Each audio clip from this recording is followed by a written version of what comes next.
இந்தியாவில் எப்படி ராமாயணம் மகாபாரதம்ங்கிற ரெண்டு கதை ரொம்ப ஃபேமஸா இருக்கோ அதே மாதிரி சைனாவை பொறுத்த வரைக்கும் ஜர்னி டு த வெஸ்ட்ங்கிற ஒரு கதை தான் ரொம்ப ஃபேமஸ். இந்த கதையில சன் வுகாங்க்கு ஒரு முக்கியமான பங்கு இருக்கு. அவருக்கான தனி வீடியோவும் போட்டிருக்கேன். டைம் இருந்தா அந்த வீடியோ போய் பாருங்க. இல்லனா இந்த வீடியோலயே ஒரு சின்ன ரீகேப் பார்த்துட்டு ஜர்னி டு த வெஸ்ட்ங்கிற அந்த கதையை பார்த்துடலாம். சன் வுகாங்குங்கிற மங்கி கிங் ரொம்ப பவர்ஃபுல்லான ஒரு ஆளா இருந்து ஏன் அளவுக்கு யாருமே பவர் இல்லைன்னு நினைச்சிட்டு நிறைய விஷயங்கள் பண்ணாரு. அதனால சொர்க்கத்துல இந்த கடவுள்கள் எல்லாருமே கோவப்பட்டு அவர் கூட சண்டைக்கு போனப்போ எல்லாரையுமே அவர் தோக்கடிச்சு யாராலையுமே கண்ட்ரோலே பண்ண முடியாத அளவுக்கு சொர்க்கத்தை அடிச்சு உடைச்சிட்டு இருந்தாரு. அவரை கட்டுப்படுத்துறதுக்காக புத்தரே டைரக்டா வந்து சன் வுகாங்க அவரோட கைகள் மூலியமா நிலத்துல அமுக்குனது மட்டும் இல்லாம அந்த கையவே ஒரு மலையாக்கி சன் வுகாங்க அடைச்சு வச்சுட்டு ஒரு மாங்க் வந்து ஒன்னு விடுதலை செய்யற வரைக்கும் இந்த மலைக்கு கீழே நீ இருப்பேன்னு சொன்னாரு.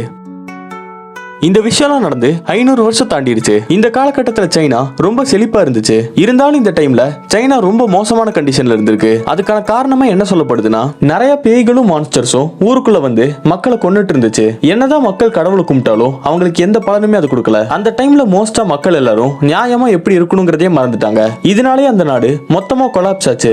அப்பதான் அந்த நாட்டோட ராஜாவான டாய்சங் உடம்பு சரியில்லாம இறந்து அண்டர் வேர்ல்டுக்கு போனாரு.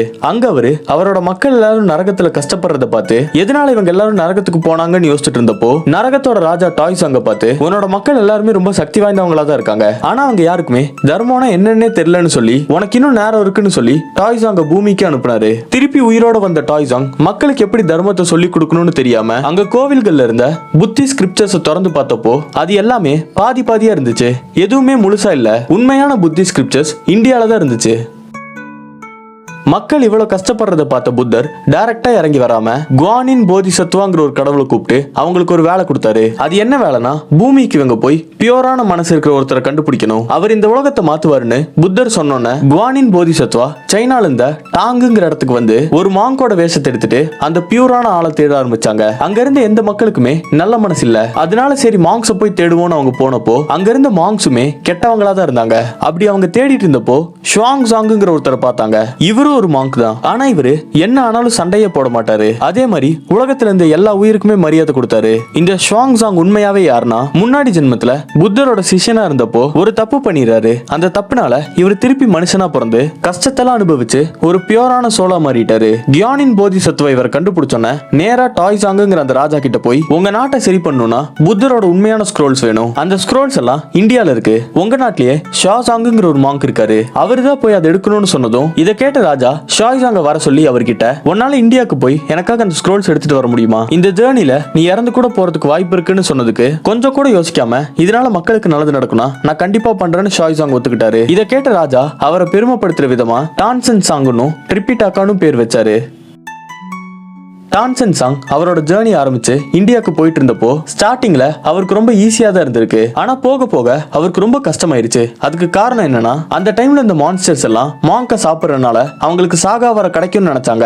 அதனாலேயே இவரை சாப்பிடறதுக்காக அந்த இடத்துல இருந்து எல்லா டீமன்ஸுமே வந்துச்சு. என்ன பண்றதுன்னே தெரியாத டான்சன் சாங் ப்ரே பண்ண ஆரம்பிச்சாரு. இவரோட பிரேயரை கேட்ட குவானின் போதிசத்துவா டைரக்டா ஹெல்ப் பண்ணாம இவரால் அவ்வளவு தூரம் தனியா போக முடியாதுன்னு டான்சன் சாங்க ப்ரொடெக்ட் பண்றதுக்கு அவருக்கு ஒரு டீம் வேணும்னு நினைச்சாங்க. அந்த டைம்ல தான் டான்சன் சாங் நடந்து போயிட்டு இருந்தப்போ ஒரு வித்தியாசமான மலையை பார்த்தாரு. அந்த மலை பாக்குறதுக்கே யாரையோ சீல் பண்ணி வச்ச மாதிரி இருந்துச்சு. நல்லா உத்து பார்த்தா அந்த மலைக்கு கீழே ஒரு குரங்க சீல் பண்ணி வச்சிருக்காங்க. அந்த குரங்கு பார்க்கவே ரொம்ப அழுக்காவும் பசியோடவும் இருந்துச்சு. அது டான்சன் சாங்க பார்த்தோன்னே சந்தோஷத்துல சிரிச்சுட்டு உங்களுக்காக தான் 500 வருஷம் நான் இங்க வெயிட் பண்ணிட்டு இருந்தேன். நீங்க இந்தியாவுக்கு தானே போறீங்க, என்ன இந்த இடத்துல இருந்து விடுதலை பண்ணுங்க, நீங்க போற இடத்துக்கு பத்திரமா நான் உங்களை கூட்டிட்டு போறேன்னு அந்த குரங்கு சொன்னதும் டான்சன் சாங் ஷாக் ஆயிட்டாரு. ஏன்னா யாருக்குமே இவரு இந்தியாவுக்கு தான் போறாருன்னு தெரியாது. இவருக்கு என்ன பண்றதுன்னே தெரியல. ஏன்னா அந்த குரங்கு ஒரு டீமனா இருக்க கூட வாய்ப்பு இருக்கு. அதனால கன்ஃபியூஷன்ல திருப்பி ப்ரே பண்ண ஆரம்பிச்சாரு. இதை கேட்ட குவானின் போதிசத்துவ திருப்பி வந்து டான்சன் சாங் கிட்ட அந்த குரங்கு தான் சன் வுகாங்குன்னு அவரை பத்தின எல்லா கதையுமே சொன்னாங்க. இவ்வளவு பிரச்சனை பண்ண ஒருத்தன் எப்படி நியாயமா நடந்துப்பான்னு டான்சன் சாங்க்கு ஒரு டவுட் இருந்துச்சு. இருந்தாலும் அடுத்த நாள் காலையில சீலை கிழிச்சு சன் வுகாங்க விடுதலை பண்ணாரு. அந்த மலையை உடைச்சிட்டு வந்த சன் வுகாங் சத்தம் போட்டு சிரிச்சுக்கிட்டே உண்மையாவே நம்ம விடுதலை ஆயிட்டோமான்னு சொல்லி தெரிஞ்சுக்கிறதுக்காக டான்சன் சாங்க புடிச்சிட்டு மாங்கெல்லாம் சாப்பிட்டா சாகாவர கிடைக்குமாமேன்னு சொல்லிட்டு அவர் கிட்ட வந்தாரு. சன் வுகாங் இது ஒரு ஜோக்கா தான் சொல்லியிருப்பாரு. ஆனா டான்சன் சாங் உனக்கு கிடைக்கும்னா என்ன சாப்பிட்டுக்கோன்னு சொன்னாரு. அந்த டைம்ல குவானின் போதிசத்துவ வந்து சன் வுகாங்கோட தலையில ஒரு கோல்டன் ஹெட் பேண்ட மாட்டி விட்டுட்டு டான்சன் சாங்க்கு ஒரு மந்திரத்தை சொல்லி கொடுத்தாங்க. இந்த மந்திரத்தை அவர் எப்பெல்லாம் சொல்றாரோ அப்பெல்லாம் சன் வுகாங்கோட தலையிலேயே ஒரு இடி விழுந்த மாதிரி வலிக்கும். இது சன் வுகாங்க கட்டுப்படுத்துறதுக்காக அவங்க பண்ணது. வுகாங் சொன்ன மாதிரியே டான்சன் சாங்கோட சிஷியனா அவரை பாதுகாத்துட்டு இந்தியாவை நோக்கி அவங்களோட ஜேர்னி ஆரம்பிச்சாங்க. இவங்க 2 பேரும் அப்படியே காவுங்கிற ஒரு கிராமத்துக்கு போனாங்க. வெளிய இருந்து பார்த்தப்போ அந்த கிராமம் ரொம்ப பச்சை பசேல்னு ரொம்ப செழிப்பா இருந்துச்சு. கொஞ்சம் கொஞ்சமா இவங்க உள்ள போக போக டான்சன் சாங் ஏதோ தப்பா இருக்குன்னு புரிய வந்துச்சு. ஏன்னா அந்த ஊர்ல பகல் நேரத்திலயும் எல்லாரோட வீட்டு கதவும் மூடி இருக்கு. அங்க இருந்த மக்கள் யாரோட மூஞ்சிலுமே சிரிப்பில்ல. அந்த ஊரோட பெரியவர் டான்சன் சாங்க பார்த்தோன்னே அவர்கிட்ட ஓடி வந்து, எங்க ஊர்ல ஒரு டீமன் இருக்கு, அது எங்களோட பொண்ணுங்களெல்லாம் தூக்கிட்டு போயிடுது, நீங்க தான் எங்களுக்கு உதவி செய்யணும்னு டான்சன் சாங்கிட்ட கேட்டதும் அவர் அந்த மக்களுக்கு உதவி செய்ய முடிவெடுத்தாரு. அந்த மக்கள் சொன்ன மாதிரியே அன்னைக்கு நைட் அந்த டீமன் வந்துச்சு. அதோட மூஞ்சி பண்ணி மாதிரியும் உடம்பு மனுஷன் மாதிரியும் பார்க்கவே ரொம்ப பயங்கரமா இருக்கு. அந்த டீமன் கிட்ட போய் டான்சன் சாங் அந்த பொண்ணுங்களை விட்டுருன்னு கேட்டதுக்கு, உன்னை பார்க்கவே இவ்வளவு வீக்கா இருக்கு, நீ என்ன பண்ணுவேன்னு அந்த டீமன் பேசிட்டு இருக்கிறப்பவே அந்த டீமனை பார்த்த சன்வுகாங்க்கு ஏதோ வித்தியாசமா தெரிஞ்சிச்சு. உடனே அவர் அந்த டீமன் கிட்ட போய், நீ சாதாரணமான ஆள் இல்ல, உன்னோட உண்மையான பேரை சொல்லுன்னு சொன்னதும் இவனுக்கு எப்படி தெரிய வந்துச்சுன்னு அந்த டீமன் ஷாக்காவே பார்த்துட்டு, ஓ அப்ப நீ தான் அந்த குரங்கா அப்படின்னு சொல்லி 2 பேரும் சண்டை போட ஆரம்பிச்சாங்க. அந்த டீமனோட ஃபைட்டிங் ஸ்டைல பார்த்தோன்னு வூகாங்க்கு இது ஒரு காலத்துல சொர்க்கத்துல இருக்கிற ஆர்மிக்கு ஜெனரலா இருந்திருக்குன்னு புரிய வந்துச்சு. இந்த டீமனோட பேரு டியன் பெங். இது முன்னாடி ஜென்மத்துல சொர்க்கத்துல இருந்த 80,000 வீரர்களுக்கு லீடரா இருந்திருக்கு. ஒரு நாள் இது நிறைய சரக்கடிச்சிட்டு நிலாவோட கடவுளான சேங்கி கிட்ட தப்பா நடந்திருக்கு. இத பார்த்து சொர்க்கத்துல இருந்த கடவுள் எல்லாருமே கோவப்பட்டு, நீ இங்க இருக்க தகுதியே இல்லைன்னு அவர் பூமிக்கு அமிச்சாங்க.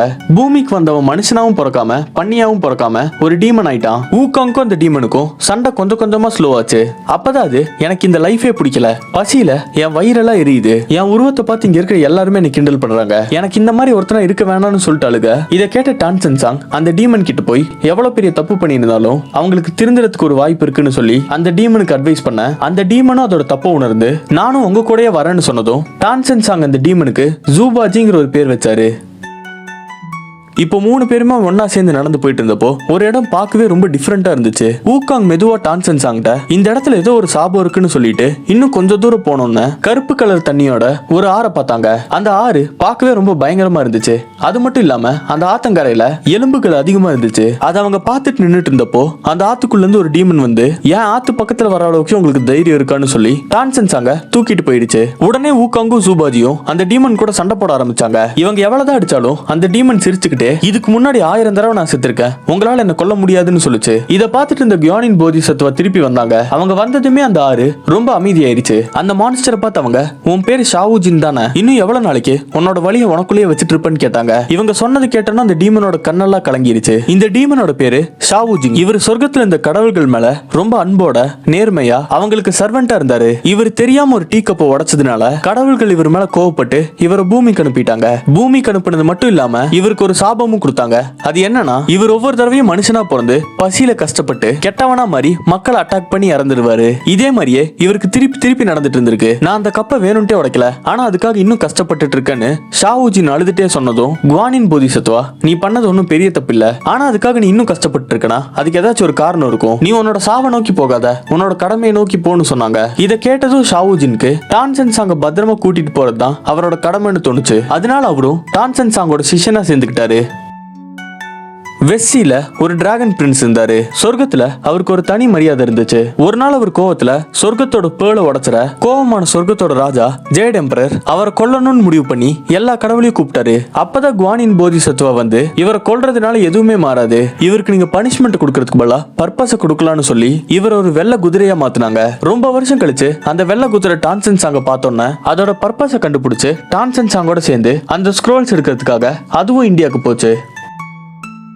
இவங்க 5 பேரும் ஒன்னா சேர்ந்து ஸ்க்ரோல்ஸ் எடுக்கிறதுக்காக இந்தியாவை நோக்கி போயிட்டு இருக்கும் போது நிறைய டீமன்ஸ் டான்சன் சாங்க சாப்பிடறதுக்காக மனுஷ வேஷத்திலையும் ராஜா வேஷத்திலையும் கடவுள் வேஷத்துல கூட வந்து ட்ரை பண்ணுச்சு. ஆனா சன்வுகாங் அவர் ஃப்ரெண்ட்ஸ் ஹெல்ப்போட வந்த எல்லா டீமன்ஸுமே தோக்கடிச்சு டான்சன் சாங்க பத்திரமா கூட்டிட்டு போனாரு. இவங்க மொத்தமா 81 தடைகளை தாண்டி இந்தியாவுக்கும் போய் புத்தரோட ஒரிஜினல் ஸ்க்ரோல் எடுத்துட்டு திருப்பி சைனாக்கு வந்தாங்க.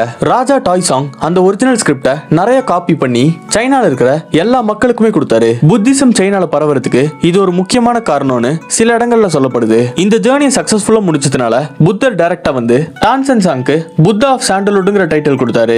அதே மாதிரி சன்வுகாங்க்கு இனிமே பனிஷ்மெண்ட் இருக்க கூடாதுன்னு சொல்லிட்டு ஃபைட்டிங் புத்தாங்கிற டைட்டில் கொடுத்தாரு. ஜூபாஜிக்கு கோவில்ல மீதியாகிற சாப்பாடெல்லாம் கொடுக்கணும்னு சொல்லிட்டு ஷாவுஜிங் கூடயே ரொம்ப நாளா இருந்த அவரோட சாபத்தை போக்குனாரு. குதிரையா இருந்த யூலாங்க மறுபடியும் டிராகனா மாத்தி சொர்க்கத்துல ஒரு கடவுளாக்குனாரு. இதோட ஜேர்னி டு தி வெஸ்ட்ங்கிற இந்த நாவல் முடிஞ்சிருச்சு. இவங்கெல்லாம் இந்த வீடியோ வேணும்னு சொல்லி கமெண்ட்ஸ்ல கேட்டிருந்தாங்க. உங்களுக்கு அதே மாதிரியே வேற ஏதாச்சும் வீடியோ வேணும்னா அதை கமெண்ட்ஸ்ல சொல்லிட்டு இந்த வீடியோவை ஹைப் பண்ணிருங்க. இந்த வீடியோ பிடிச்சிருந்தா லைக் பண்ணிட்டு சேனலை சப்ஸ்கிரைப் பண்ணிக்கோங்க.